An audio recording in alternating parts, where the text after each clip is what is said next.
नमस्कार, आप देख रहे हैं जोहार झारखंड। मैं हूं आपके साथ विभा उपाध्याय। बुलेटिन की शुरुआत इस वक्त बड़ी खबर के साथ। खबर कोयलांचल धनबाद से आ रही है, जहां पर अवैध कोयला खनन के दौरान चाल धंस गई है। ईसीएल मुकमा के कापासारा की यह घटना है, जहां पर 25 से 30 लोगों के दबे होने की आशंका जाहिर की जा रही है। 100 मीटर में भूधसान की आशंका इस वक्त व्यक्त की गई है। घोड़ा जाने वाले रास्ते में भी इस धसान की वजह से दरार आ चुकी है। गोफ भरने में इस वक्त कोयलरी प्रबंधन जो है वो जुटा हुआ है। हादसे के कई घंटे के बाद इस वक्त पुलिस पहुंची हुई है और अब मलबे में 25 से 30 लोगों के दबने की जो आशंका जाहिर की जा रही है, इसे लेकर कार्रवाई क्या शुरू हुई नहीं हुई, ये बहुत महत्वपूर्ण इस वक्त है। लेकिन तस्वीरें इस वक्त आपके टीवी स्क्रीन पर, जहां पर घोड़ा जाने वाले कच्चे रास्ते में देखिए दरारें आ चुकी हैं। 100 मीटर में भूधसान की आशंका जाहिर की जा रही है और कैसे ये तमाम वो इलाके हैं जहां पर अब कोयलरी प्रबंधन जो है इस गोफ को भरने में जुटा हुआ है। संवाददाता संजय गुप्ता हमारे साथ इस वक्त ज्यादा जानकारी के साथ ऑनलाइन पर जुड़ चुके हैं धनबाद से। संजय, इस वक्त जो लोग दबे हैं उनकी आशंका के मद्देनजर किस तरह का रेस्क्यू चल रहा है? फिलहाल तो घटना की जो ही जानकारी मिली है, ईसीएल प्रबंधन उन मुहानों को भरने की कवायद में जुटी हुई है। जो लोग दबे हुए उनको निकालने का काम किया जा रहा है। लेकिन सबसे बड़ा सवाल है कि इस तरह की सूचना ईसीएल के पास पहले से है कि वहां पर अवैध मुहाने संचालित है, वहां से अवैध तरीके से कोयला निकाला जा रहा है। जो हावड़ा नई दिल्ली रेल लाइन है उसको खतरा बावजूद इसके इस तरह के अवैध खनन के कार्य करवाए जा रहे हैं और इसमें कहीं ना कहीं पुलिस की जो संलिप्तता है वो सबसे अधिक है। स्थानीय प्रशासन की जो संलिप्तता है वो सबसे अधिक है, क्योंकि लगातार ये बताया जाता है कि हम टास्क फोर्स का गठन कर रहे हैं। टास्क फोर्स के माध्यम से अवैध जो मुहाने अवैध खनन है इस पर हम लगाएंगे। लेकिन जो भी कार्रवाई हो रही है वो केवल एक खाना पूर्ति है और इसका जो जीता जागता प्रमाण है ये तस्वीर बयां कर रही है। पुलिस को कई घंटे क्यों लग गए? जब इस हादसे की जानकारी मिली उसके बाद कई घंटों के बाद पुलिस क्यों पहुंची? देरी के पीछे क्या वजह है?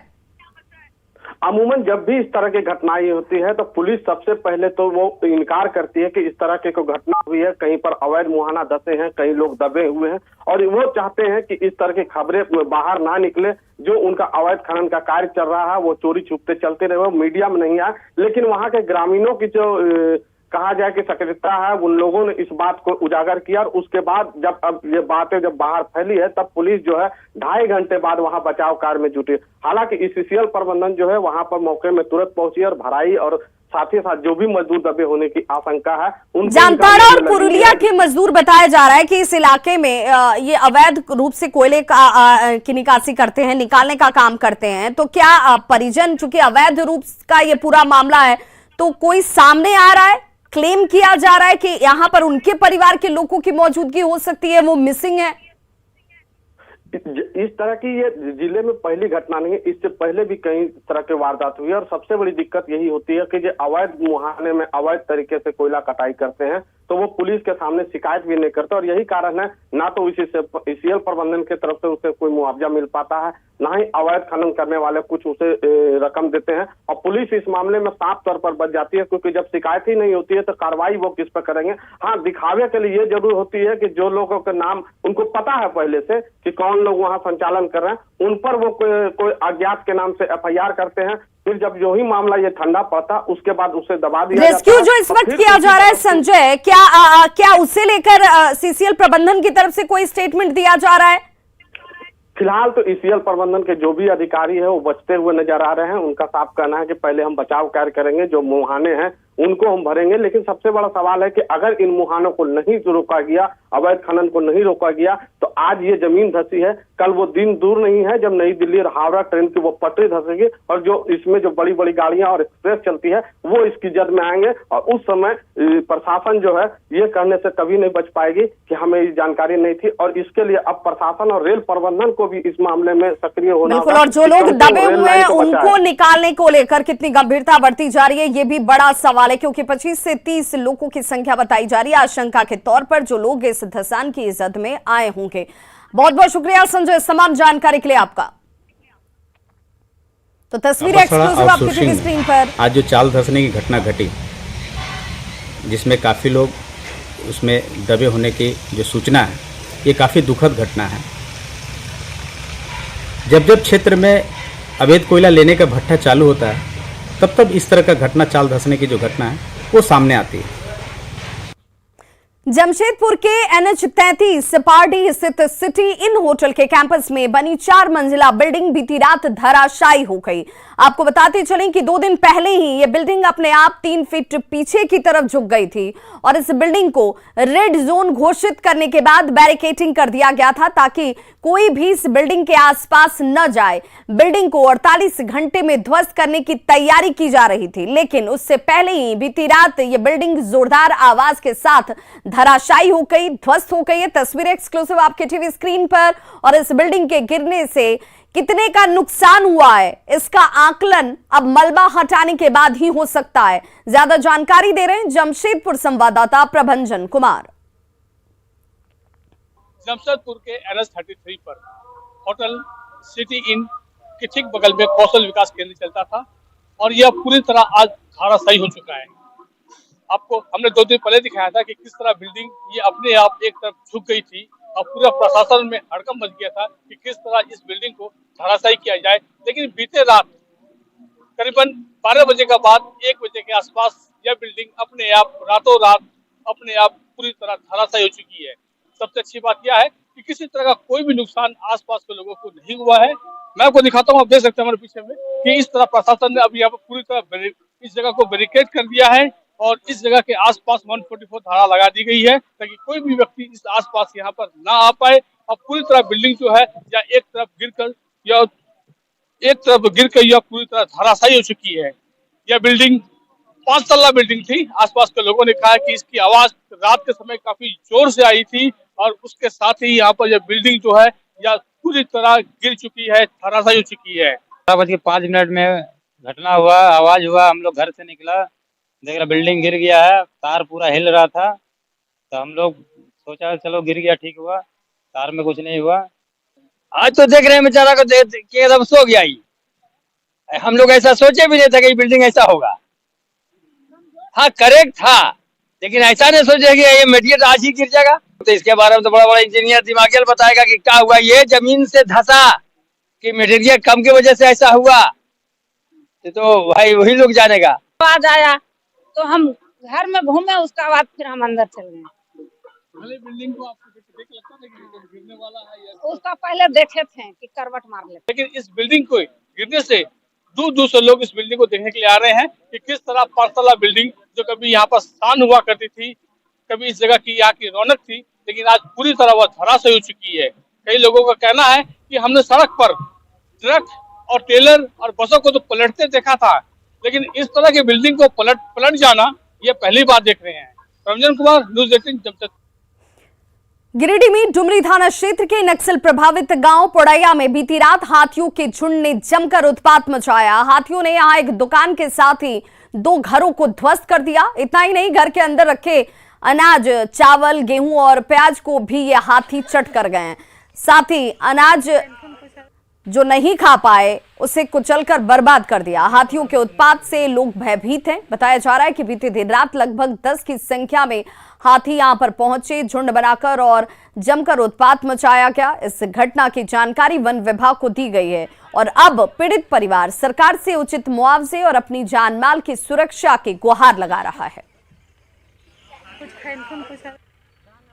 रात को मतलब हाथी था और लगभग 19-20 हाथी था, तो उन लोग आया। हम लोग कल परसों में ही सूचना मिला था कि आ रहा इधर है, तो इसीलिए हम लोग सब जगे हुए थे और पूरा गांव का लोग यहाँ से वहाँ सब फील्डिंग में थे।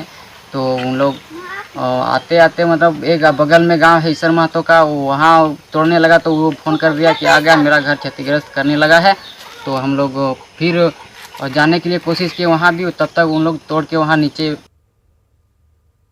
और अब बात करते हैं सियासत से जुड़ी खबरों की। कल मुख्यमंत्री हेमंत सोरेन से ईडी ने करीब 9.5 घंटे तक पूछताछ की। उनसे खनन घोटाले के साथ साथ मनी लॉन्ड्रिंग से जुड़े सवाल किए गए। पूछताछ के लिए मुख्यमंत्री हेमंत सोरेन दोपहर 11:53 पर ईडी दफ्तर में दाखिल हुए थे और तब से लेकर रात के 9:30 बजे तक उनसे लगातार पूछताछ का यह सिलसिला चलता रहा। इस बीच रात 8:50 पर मुख्यमंत्री की पत्नी कल्पना सोरेन ईडी के दफ्तर पहुंची और थोड़ी देर बाद रात 9:38 पर मुख्यमंत्री हेमंत सोरेन ईडी दफ्तर से बाहर आ जाते हैं। टीवी स्क्रीन पर आप 3 तस्वीरों को देख रहे हैं और सुबह से जिस तरीके से ईडी दफ्तर पहुंचने और उसके बाद सवाल जवाब के सिलसिला शुरू होने से लेकर रात 9:38 पर मुख्यमंत्री हेमंत सोरेन इस ईडी दफ्तर से बाहर निकले और उस वक्त उनके साथ उनकी धर्मपत्नी कल्पना सोरेन भी मौजूद रहीं।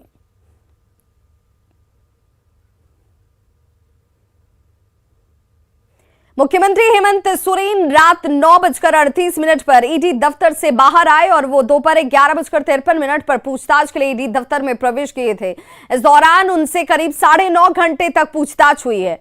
उनके विधायक प्रतिनिधि पंकज मिश्रा से जुड़े सवाल उनसे पूछे गए, साथ ही खनन घोटाले पर लगातार सवाल दागे गए। सीएम ने पूछताछ के बाद महागठबंधन के नेताओं को ऑल इज वेल का संदेश दिया। किस तरह से मुख्यमंत्री हेमंत सोरेन ये पीछे मुख्यमंत्री हेमंत सोरेन बैठे हैं, पूछा और क्या पाया है। हम लोग इतना जानते हैं कि कहीं कोई चिंता की बात नहीं, ऑल इज वेल। आपने मुख्यमंत्री जी से मुलाकात की, क्या बोले? बोलना क्या है, हम लोग सब समझते हैं ना कि क्या चल रहा है। वो सारी बातों को देखते हुए अभी देखते जाइए आगे आगे होता है। कल कितने बजे आना है? नहीं, ऐसा कुछ आना नहीं है। हाँ, चूंकि सब लोग आए हुए हैं तो उनसे एक बार लास्टली अंतिम तो प्रणाम करना होगा। जनता है, जनार्दन है और उसी की बदौलत हम सत्ता में हैं। वो सब लोग चिंतित हैं। वह पूरे रांची में लाखों की संख्या में आज उपस्थित थे, तो उनको धन्यवाद करना होगा कि आप लोग महागठबंधन के सारे नेता धन्यवाद करेंगे। देखिए, ये सरकार संविधान सम्मत सरकार है, संवैधानिक मूल्यों का पालन करने वाली है और माननीय मुख्यमंत्री जी ने लोकतंत्र और संविधान का सम्मान किया है और जो भी उनसे पूछताछ होगी उसका वो सही और माकूल जवाब देंगे और संविधान का सम्मान करेंगे। जी, इतनी लंबी पूछताछ होगी ये हम लोगों को लग रहा था और सारे पूछताछ जो बहुत अच्छे माहौल में अभी बताए हमारे माननीय मुख्यमंत्री ने, पार्टी के कार्यकारी अध्यक्ष, और सभी प्रकार का इस पूरे जांच में जो भी ईडी के द्वारा पूछा जाएगा सब चीजों का जवाब होगा और ईडी को भी समग्रता से संपूर्ण जांच को निष्पक्षता के साथ करना है। एक तरफ झारखंड के सीएम पर ईडी की जांच जारी है तो वहीं दूसरी तरफ सत्ता पक्ष और विपक्ष में वार और पलटवार का दौर शुरू हो चुका है। बीजेपी ने पूछताछ से पहले प्रेस कॉन्फ्रेंस करने पर सवाल खड़े किए तो वहीं कांग्रेस ने यह दावा किया कि महागठबंधन पूरी तरह से इंटैक्ट है, एकजुट है और वे लोग डरने वाले नहीं हैं। कांग्रेस ने बीजेपी पर साजिश का भी आरोप लगाया है। लेकिन सिर्फ उन्हें एक सम्मन जारी हुआ था। सम्मन में यह भी नहीं बताया गया था कि उन्हें अभियुक्त के रूप में बुलाया गया, विटनेस के रूप में बुलाया गया या आरोपी के रूप में। लेकिन मुख्यमंत्री ने जाने से पहले जिस तरीके का प्रेस कॉन्फ्रेंस करके पूरे मसले में ईडी पर सवालिया निशान खड़ा किया और जो क्वांटम ऑफ करप्शन था उस पर प्रश्न खड़ा किया, हमें लगता है ऐसा है कि मुख्यमंत्री जी ने खुद को पहले ही से ही आरोपी मान लिया। तो ये उचित नहीं है। संवैधानिक पद पर बैठे एक व्यक्ति को इन्वेस्टिगेशन में कोऑपरेट करना चाहिए।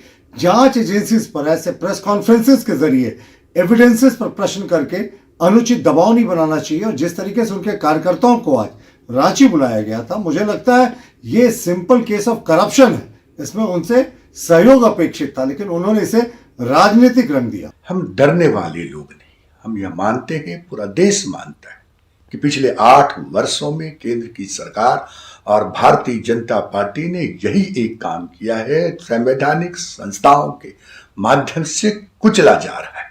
इसका मुकाबला होगा, इस चुनौती को हम स्वीकार करते हैं और किसी भी सूरत हाल में सरकार अपने बढ़ते हुए कदम से पीछे नहीं हटने वाली। अवैध खनन के मामले में ईडी ने कल मुख्यमंत्री हेमंत सोरेन से 9.5 घंटे तक पूछताछ की, जिसमें करीब 35 महत्वपूर्ण सवाल के जवाब उनसे मांगे गए। जहां एक तरफ पूछताछ का दौर जारी था तो वहीं दूसरी तरफ सड़क पर सीएम के हजारों समर्थकों की भीड़ नजर आ रही थी। पूछताछ के पहले तक सीएम हाउस के बाहर लोग जुटे हुए थे, लेकिन पूछताछ खत्म होने के बाद फिलहाल सीएम आवास पर हलचल कम दिखाई दी। अब कई दिनों के बाद सीएम हाउस शांत नजर आ रहा है और अब सबकी निगाहें जो है वो ईडी की ओर से मुख्यमंत्री को पूछताछ के लिए फिर से बुलाया जाता है या नहीं जाता है, इस पर जाकर टिक गई हैं। हम लोग में बहुत खुशी का माहौल है और हम लोग जन आक्रोश रैली के तहत जो ओबीसी का जो आरक्षण जो दिया गया था और आपका 1932 का खतियान, उसमें हम लोग धन्यवाद भी देने आए थे। बहुत खुशी का लहर है। बहुत खुशी है। मुख्यमंत्री 9.5 घंटे तक रात को ईडी के दफ्तर में रहे, उसमें खूब अच्छी तरह से प्राथमिकता के साथ अति किए मुख्यमंत्री। उसमें मुख्यमंत्री वापस आए, इसमें हम लोग कार्यकर्ता लोग खुशी है। फिर हम लोग उनके आवास पर फिर जाएंगे और उनको धन्यवाद करेंगे। हाँ, कर रहे हैं कि उनको जो है से बरकरार रहे, जितना भी केस मुकदमा है सब फाइनल किया जाए और उनको बरकरार मुख्यमंत्री बनाया जाए। अवैध खनन मामले में ईडी ने कल रात राज्य के मुख्यमंत्री से 9.5 घंटे पूछताछ की, जहां उनसे 35 महत्वपूर्ण सवाल के जवाब मांगे गए। जहां एक तरफ पूछताछ का दौर जारी था, वहीं दूसरी ओर पूरी राजधानी रांची के सड़कों पर हजारों की संख्या में समर्थक जुट गए थे। कल देर रात तक सीएम हाउस में काफी ज्यादा हलचल देखने को मिली, पर अभी का जो दृश्य है वो साफ दर्शाता है कि किस तरीके से जो समर्थक है, लोग हैं, मंत्री नेता है, इनके पार्टी के कार्यकर्ता है, उनमें राहत की सांस है। फिलहाल कोई खास हलचल देखने को नहीं मिल रहा है, कोई भीड़ या मंच सीएम हाउस के पास नहीं लगाया गया है। कल पूछताछ के बाद लोगों में काफी सुकून देखने को मिल रहा है और वहीं दूसरी ओर आगे चलकर मुख्यमंत्री से फिर ईडी पूछताछ करती है या नहीं, उन्हें बुलाती है या नहीं, ये देखने वाली बात रहेगी। रूपाली त्रिपाठी, न्यूज़ 18, रांची। विधानसभा से 1932 का खतियान विधेयक पास होने और ओबीसी रिजर्वेशन की बढ़ोतरी को लेकर राज्य भर में लोग मुख्यमंत्री हेमंत सोरेन को धन्यवाद कर रहे हैं और इसी धन्यवाद को उन तक पहुंचाने के लिए वो रांची पहुंचे हुए हैं। गढ़वा, चतरा, सरायकेला के साथ ही दूसरे जिलों से आए लोगों के लिए इस कार्यक्रम का आयोजन किया गया है और लोगों ने सरकारी योजनाओं का लाभ आम लोगों तक पहुंचाने के लिए सीएम को धन्यवाद दिया। 1932 खतियान को लेकर और ओबीसी आरक्षण में बढ़ोतरी को लेकर हजारों की संख्या में राज्य भर से जो लोग हैं, नागरिक है, वो आज राजधानी रांची पहुंचे हैं राज्य के मुख्यमंत्री हेमंत सोरेन को धन्यवाद करने के लिए। इसमें कई महिलाएं हैं, पुरुष हैं, जो गढ़वा, चतरा, अलग अलग जिला से यहाँ पहुंचे हैं। क्या करने आई आज? मुख्यमंत्री से मिलेंगी? मुख्यमंत्री से मिलना है। अपने अपने बातों के लिए, विकासों के लिए। हम लोग भाई गढ़वा जिला से आए हैं, उनको तरफ से हम लोग का धन्यवाद है। उनको खाना भोजन खा रहे हैं, उनको देन है कि हम लोग बिस्तर पर हैं, रात भर बिताए, उनका भी खुशी रहे, हम लोग की भी खुशी। आज मिल के हम लोग 1932 के खतियान खुशी में हम लोग आए हैं, मंत्री जी से मिलने आए हैं। मंत्री जी के हम लोग जोहार सलाम करने आए हैं। जोहार रहेगा मुख्यमंत्री को? जी, जोहार रहेगा। हम लोग जो है सो माननीय मुख्यमंत्री हेमंत सोरेन जी ने जो करके दिखाए, आज हमारे भारतीय जनता पार्टी का जो सरकार 18-19 साल जो सरकार चलाए, उसमें ये सरकार ने कुछ नहीं कर पाया झारखंड वासियों के लिए, लेकिन हमारे माननीय मुख्यमंत्री हेमंत सोरेन जी ने जो कम समय में, ये 3 साल लमसम हो चुका है इनको, और जो हमारे झारखंड वासियों को नया दिशा निर्देश दिए हैं, जो हमारे बच्चों को, बच्चियां का, सारे लोगों को पढ़ने के लिए ये उद्देश्य है 1932 खतियान लागू किए हैं, उनको हम लोग धन्यवाद देने के लिए आए हैं। किसका दम है कि रोके दिलेर को, गर्दिश में कूता भी घेर लेते हैं शेर को। जो बेटा पैदा किया है शिबू सोरेन राज हमारे गुरु जी लिए हैं और उनका राज है, उनका हम लोग सिपाही है, कोई हम लोग के इधर से उधर टिका नहीं सकता है। पूर्ण बहुमत के सरकार है और रहेगी भी। राज्य के राज्यपाल जो हैं एक जिम्मेवार व्यक्ति है ना, कोई लेटर आया तो उसको ओपन कर देना चाहिए ना, न 2-2 महीना 3-3 महीना लगेगा। आज मुख्यमंत्री को मिलकर आप लोग धन्यवाद करेंगे मुख्यमंत्री को? हाँ, मुख्यमंत्री को पूरा धन्यवाद करेंगे। हम लोग गढ़वा जिला से आए हुए हैं, पूरे समर्थन के साथ हम लोग हैं। खुश हैं अंदर? हाँ, बहुत खुश हैं, पूरे दिल से सर, पूरे दिल से खुश हैं। युवा है आप लोग? पूरा दिल से है सर। हम लोग झारखंडी का कोई दिक्कत नहीं है। हम लोग ओबीसी समाज से आते हैं, पिछड़ी समाज चाहते हैं, कोई दिक्कत नहीं है। ये तालियां जो है वो सामने दिखाती है कि किस तरीके से मुख्यमंत्री को धन्यवाद देने आए लोग तालियों से उनका स्वागत करने वाले हैं और आज उनसे किसी भी हाल में मिलकर रहेंगे और उनके गांव तक ये जो योजनाएं पहुंची है, जो नए नए योजनाएं लाई गई, कई फायदे जो जमीनी स्तर तक पहुंचाए गए, उसको ये सारे स्थानीय लोग मिलकर मुख्यमंत्री को धन्यवाद करेंगे। रूपाली त्रिपाठी, न्यूज़ 18, रांची। तो खबरों का सिलसिला लगातार जारी है, आप देखते रहिए न्यूज़ 18 बिहार झारखंड, यहां खबरों का सिलसिला कभी नहीं थमता।